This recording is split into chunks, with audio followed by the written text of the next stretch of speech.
We are in the Key Demos Wrestling Review. I am Zero the Hero, and he is. Not Super Mario. And we're going to review a lovely episode of AEW Dynamite. Lovely. That's being generous. All right. First match Matt Jackson versus Phoenix. Okay. Well, this match, to me, it made no sense. Why didn't it Because, make any sense? Yes. well, they're trying to develop new stars. Why do we have to see this? It makes no sense. Like, they're already going to face each other. Why do they have to go at a singles competition? To get you excited to see the tag team match. So they can get a little, I guess maybe get a little heat too after this match. Did they get any heat after this match? No, right? So that to me bothered me. They wasted time, 20 minutes where you could have showcased Ricky Starks, Jungle Boy, any young up and comer for this match. This match where we saw Matt Jackson turn his back on Phoenix during the match. You never turn your back on your opponent during a fight. Why do it in a wrestling match? So that was the first thing that did not make sense. Second thing, I'll let you do the super kick super kick. that made no sense. Where, oh my goodness, I was just disgusted by this. I couldn't even finish my dinner after watching that. Basically, Phoenix gets super kicked, falls down, miraculous. It was just a miracle. He gets back up and kicks Matt Jackson, but then goes right back down. I'm like, wow. I was just so disgusted by that. All right. Number 3 with the biggest glaring not botches though, just the things that make no sense. So they're both babyface teams, right? So Phoenix accidentally drop kicks Nick Jackson. Understandable. So Matt Jackson gets mad, and in retaliation, he super kicks Pac. They're all baby faces. So are they turning heel now? That to me made zero sense. And in the end, they try to touch on that. Pac is known to have a temper. He looked weak. The guy that super kicked them is not getting attacked. They should have at least done that. This is the one time they could have had heat that would have hyped up a match, but they Yeah, didn't do it. The big missed opportunity. one time, and it screwed it up. And then, speaking of things that don't make sense during this match, apparently SCU is getting a shot at the winners of that match for the tag titles. So, how does that happen? Where are the rankings in all this? I don't know, but clearly what's going to happen is SCU is going to lose. They're not going to win, and if they lose, they break up. So they're trying to build to that, and anyways. But anyway, Phoenix picked up the win, just in case anybody cares. And glad we got this terrible match over with. That just a very bad match that's going on behind me. That as punishment, I'm watching it again. uh And the next segment was was that Cody? No. Well, let's just go. Who cares? Out of order. What do you yeah, remember? all right. Because it was just a bad show that we kept tuning in and out of things. So what do you Oh, want the to touch on? explanation of the of that botch at the end of Oh, Revolution right. by Kingston and Moxley, and apparently Kingston read some of the comments from fans saying, "Oh, he should play it off as anxiety," and that's apparently what he did.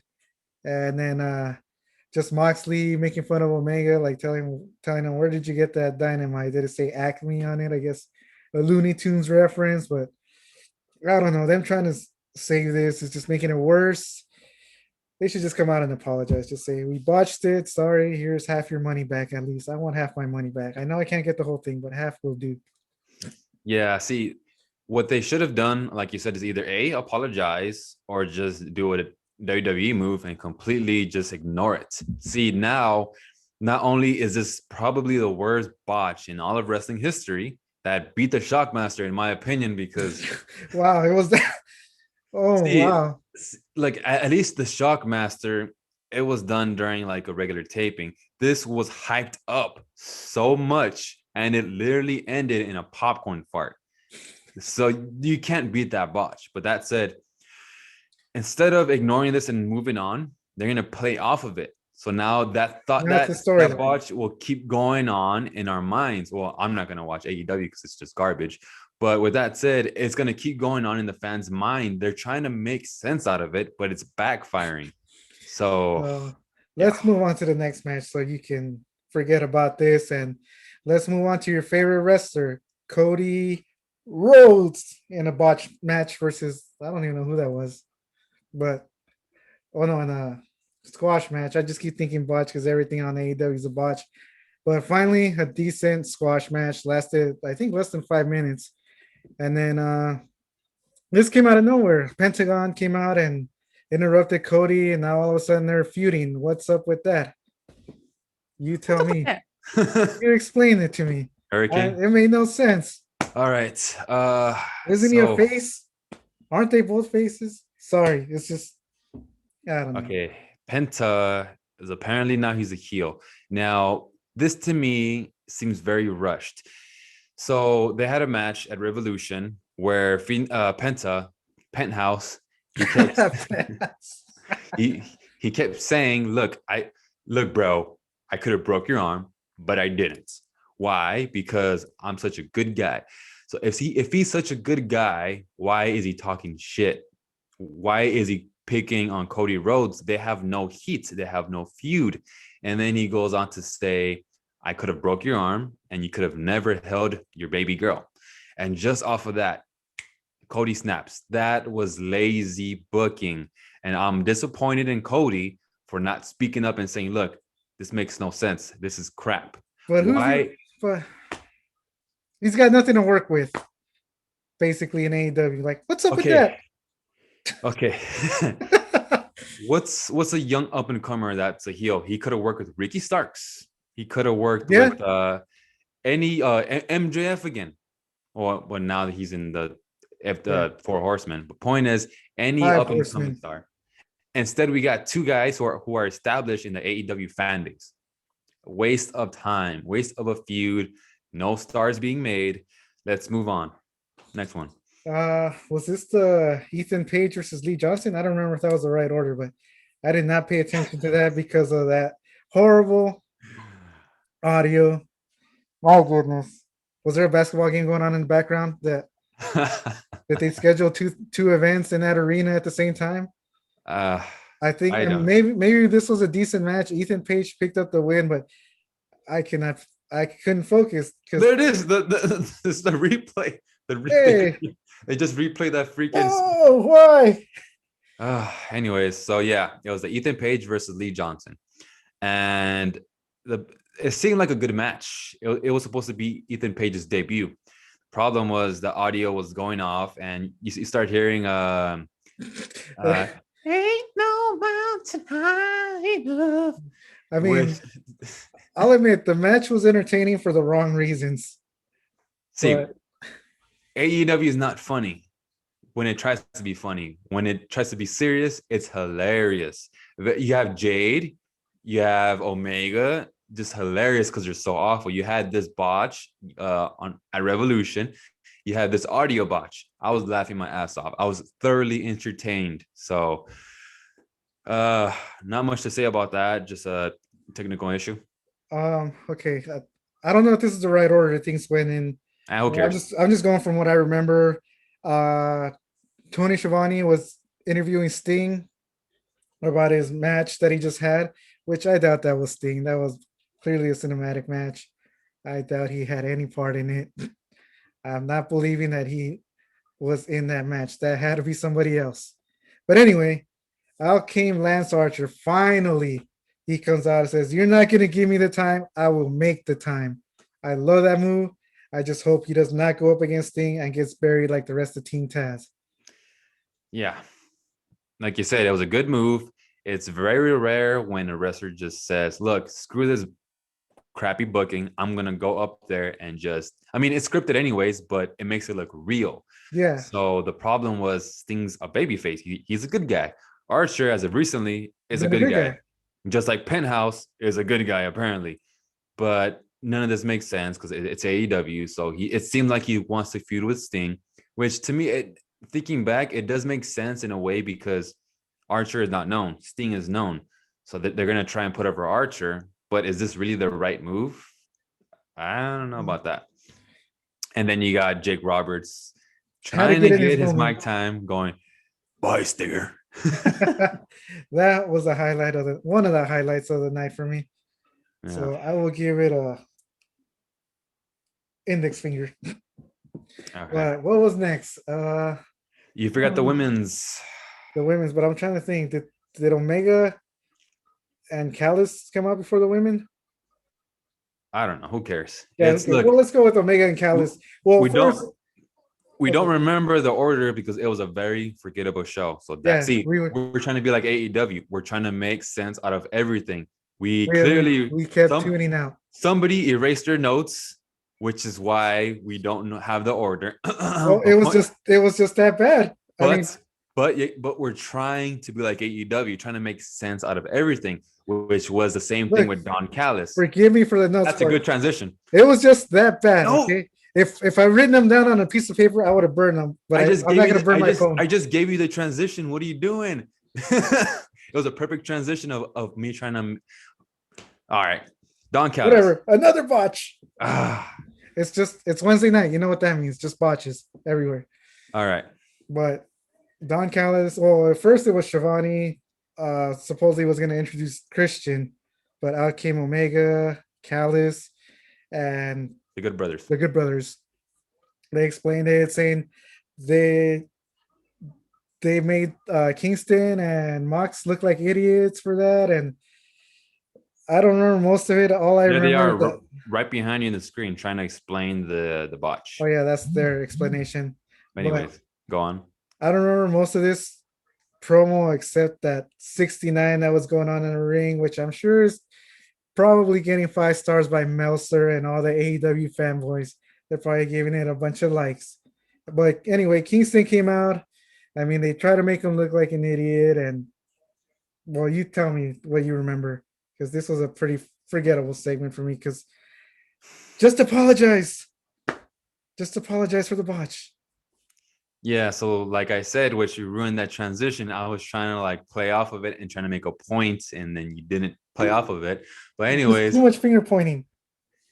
so just as I was trying to make sense of our lack of notes and give us a reason, Don Callis tried to explain this to us, saying that, oh, it was purposely done. There's no way to salvage this. There's no way to make sense out of this. Just take the L, move on. But no, they have to keep going with it. And then, this is the kind of humor that these fans like. It's very dumb humor. They did two guys did a 69 position on national television. But This is pro wrestling, people, in but 2021. one of the highlights of that promo was Callis and Omega trying to explain it, and you can hear JR like whisper very lightly, like Jesus. And let's not forget Omega's promo where he's just, how was it? No. Him just closing his eyes and just. No, how do you do it? You do a better Omega impersonation. He's closing his eyes, trying to be serious, and it just comes off as phony. It's just horrible. He's trying his best to promo, but he sucks. But with that said, let's move on to the women's match like this, right? I mean, closed eyes. Let's move on to the women's trios match or 6-woman tag team. And now I've been waiting for you to explain this to me all night. What is the deal with that? Maki Ito. Yes, because she is just horrible. Why do these AEW fans love her so much? That Mike job was so horrible, not even believable. Explain the mic job.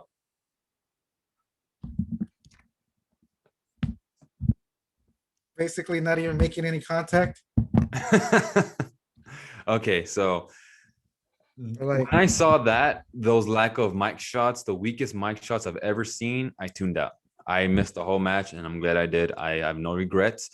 and she's just terrible in the ring.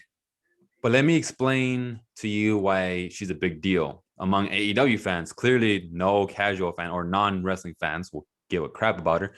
So AEW fans are sheep. If they have any word that anybody is over, they will push them to the moon. And we've seen it with Orange Cassidy. We've seen it with John Silver. At least those guys are somewhat entertaining. Maki Ito just goes, "What's up, motherfuckers?" And just over just over that, she's over among the fans, and they push her. That's why she's on national television, singing, being a disgrace to the whole industry, having the worst mic shots. What was that? What did I miss afterwards? Well, let me see. Thunder Rosa picked up the win. I felt bad for her having to work with what's her name again? Maki Ito. Yeah, whatever. Just sounds like a Japanese restaurant. I'm sorry, guys. It does. It sounds Okay, like so, go on. sounds like Go something on. you find on Colorado Boulevard.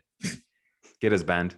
But It is a cancer. it sounds like a delicious Japanese restaurant that I would go to.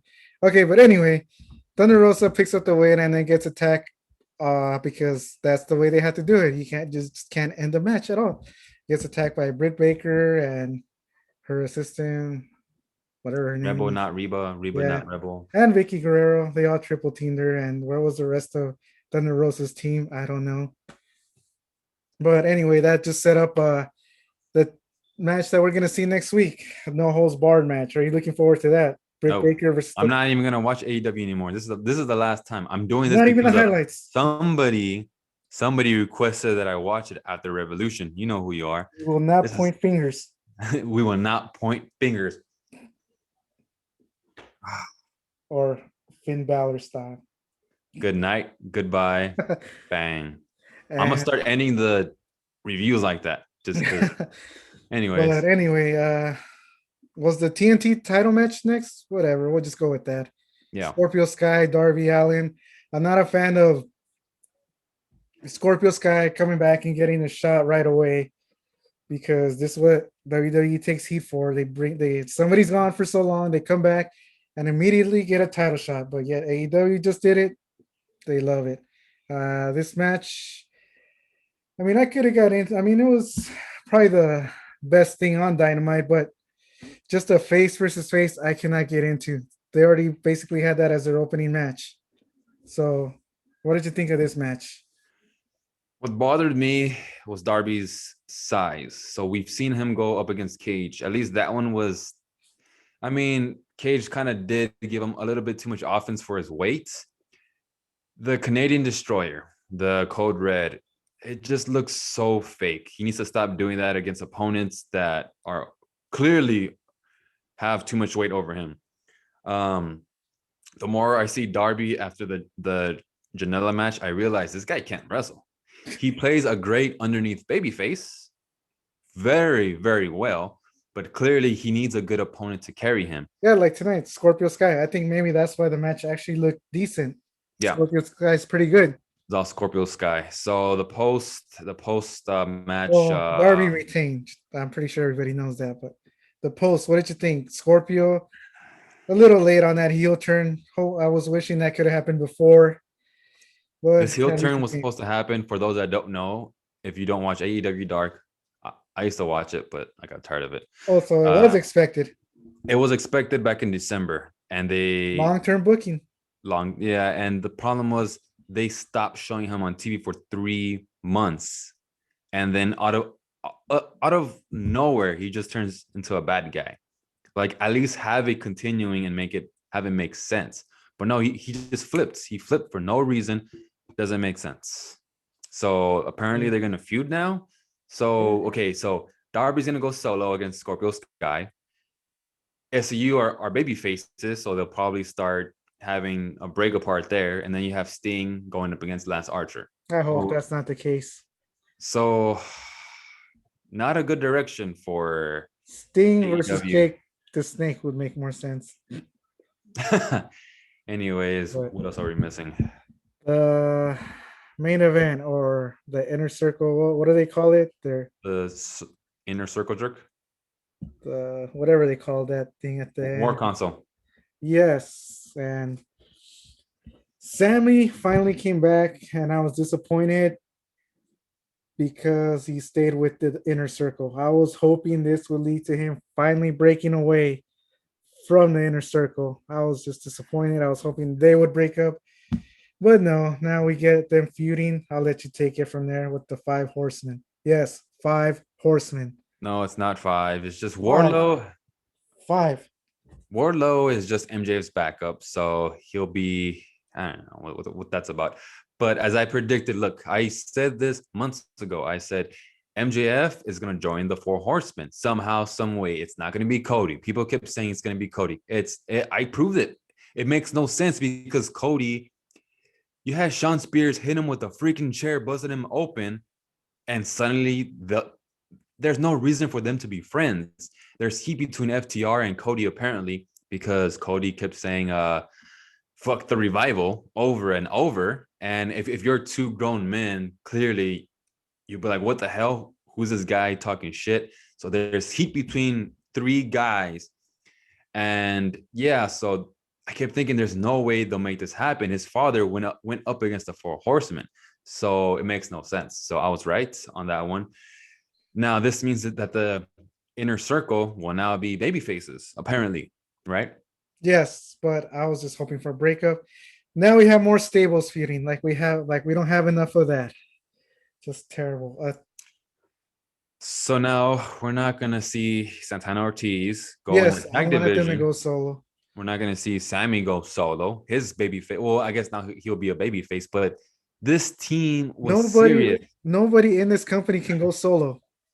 This team was serious, and now they're turning into a baby face team. It doesn't suit them at all. So to me, it's gonna be like the Butcher and Blade versus the Death Triangle.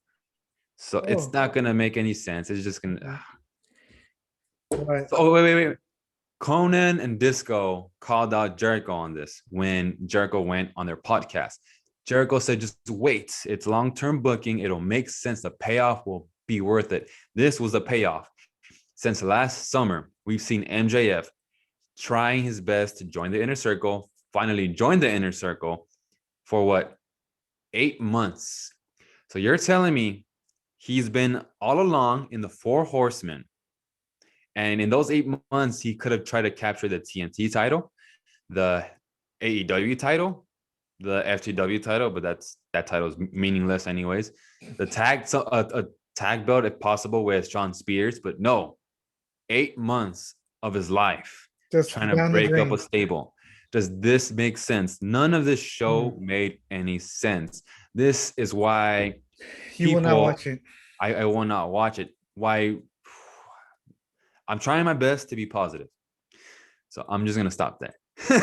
Well, it ended. That's a positive note, right? Yes, the best positive. No. The best thing was the Ethan Page, Lee Johnson audio. I legit was laughing my ass off. I'm not gonna lie. And That was hilarious. and JR just whispering to the microphone, Jesus. I And could just Kenny Omega's promo when he's trying to be serious, but I laughed. Exactly, just like that.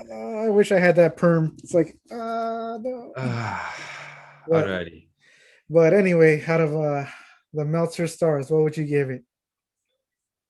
4 stars, 5 stars? What would you give this Dynamite show? In honor of Don Callis and Omega, I'll give it a -69. Wow. I will give it no stars. I was hoping for a good bounce back after that terrible Revolution show. It had nothing to do with the botch ending at the end. That whole pay-per-view was just trash. And I should have listened to you and I spent the $50. And Yep. now I gotta find a way to make that back somehow. Could have spent it on NWA Back for the Attack, which is coming up, which I'm gonna review. I We don't will know watch about that. We you. will be watching that. Well, point is, we're going off topic. We're gonna review. Not review. We're gonna discuss what was that? Oh, I was saying, but anyway, bad night of wrestling on Yes, Dynamite, if you can call that wrestling. we're gonna talk about who they should have pushed after post Revolution and why. And yeah. So with that said, But I say this show tonight, as bad as it was, will reach 1 million viewers because everybody was curious. you know what? After what we just saw, and you tried your best to not watch NXT because that last match was good. I give it my prediction is a low 900, high 800. Wow. 890 to 91 to 8,000 890,000 910,000. That's my prediction. I'll be right by at least 20. Okay. I believe you. All Let's right. see. We are in the Key Demos Wrestling Reviews, and this is the last time we review AEW. Good night, goodbye, bang, whatever.